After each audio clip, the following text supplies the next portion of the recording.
All right, what I'm going to do now is I'm going to tie what's called, is what I know as the Crazy Alberto knot. This is a knot where I'm marrying the line off my rod, which is, I a lot of times use braid, along with a fluorocarbon leader. You can do different pound tests, it doesn't really matter, this knot will work with both.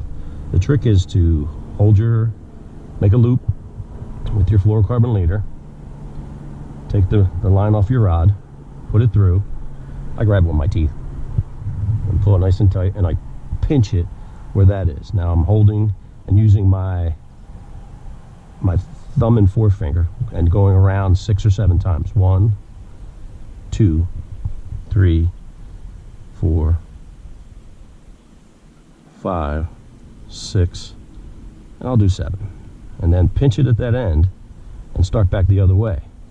1, 2, 3, 4, 5, 6, and I'm gonna go down. Now the trick to this is I went up through my teeth and held it. I'm gonna go back down through with that braid again. Now going down,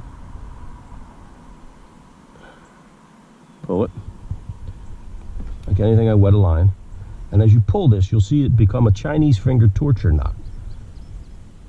I pull with the line each end. I'll actually pull with each side just to give it a little cinching. I'll cinch it that way too. But as you pull this knot, like a Chinese finger torture knot, it gets tighter and tighter. Man, that's a really awesome way to marry 2 different kinds of line, even tests or whatever. Now, the trick is to make sure you cut this very close to the end of that knot. Don't throw your thing in the water. Pull it again, make sure that side's good, it looks good. Now I'm going to cut off the braid end. Same deal, you want to make sure you get it as close to that knot without leaving a little piece sticking up, because sometimes with micro guides it'll get caught in your guides as you're reeling through. But the trick with this was to be able to run this back through my guides. This knot, I believe, was made famous by Alberto Knie, an amazing fisherman, catches all types of species. I believe he was formerly from Hawaii, fishing off jetties and stuff, so he wanted something to be able to cast way out, but yet having that long line to go through those guides. So as you can see, that is a really small, tight knot, and boy, that is nice. I use this all the time in fishing, and it's a really awesome knot. Of course, every now and then I'll retie it again because it could kind of beat up going through your guides. But that's the way I make a nice leader.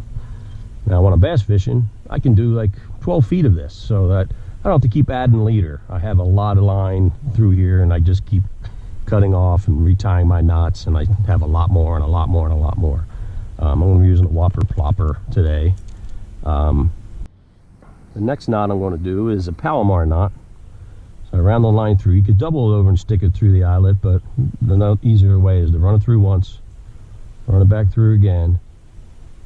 Without glasses, it's not so easy. Trick is make sure you give yourself a lot on this side that you can hold and be able to go over, especially a lure this size. This is a very simple knot. You take this end. I like to have 2 fingers in the hole because that gives me enough room to fit this loop back through. So I just stuck it back through like so. I bring it over the lure, the hook, whatever you're using. Make sure you clear everything. And bring it back to the top. Wet your line and hold on to that tag end and pull. And that will give you a very, very tight knot, one of the strongest knots in fishing. You'll hear that snap sometimes. That's when you know it's right in place. So it looks pretty awesome. Cut off my tag end. And we're ready to fish. I hope we catch some bass today. There's yellow perch out here. There's crappie.